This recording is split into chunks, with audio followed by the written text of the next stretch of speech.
Com es diu quan no se'n recorda alguna cosa? Amnèsia.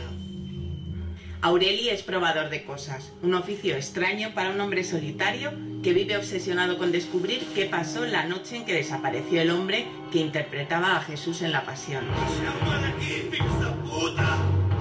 Aureli es una persona normal, pero que tiene una especie de alma, por decirlo de alguna manera, que le hace ver las cosas de una distinta manera de la normalidad. Veus papallones negres volant sota l'aigua? Vol dir que passarà una desgràcia.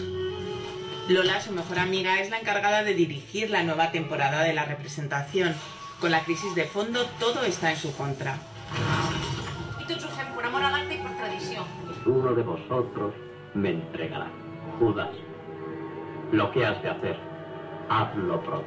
La película nació con la idea de repetir la experiencia de Ignacio Efeiquino en 1952.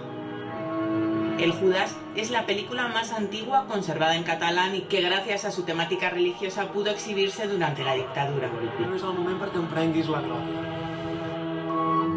Comparte localización y la pasión como escenario de la trama. En algo tiene que distinguirse uno de los aficionados.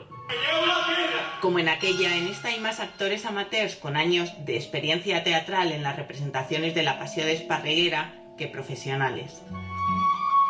Me han sorprendido muchísimo, la verdad es que había un nivel muy alto. Es una aparición. Después de dirigir varios cortos y trabajar para televisión, Oriol Ferrer arriesga en su debut con un thriller místico lleno de referentes y homenajes a todos aquellos que le han enseñado a hacer cine. David Lynch, Wim Wenders, los hermanos Coen. Me han inspirado también Buñuel y Pasolini por la crueldad, por la sinceridad que tienen con sus imágenes, que creo que es algo que los nuevos directores tenemos que intentar ser más sinceros con lo que estamos haciendo. El film obtuvo la Biznaga de Plata al mejor actor para Blai Llopis y la mención especial del jurado de Zona Cine en la última edición del Festival de Málaga.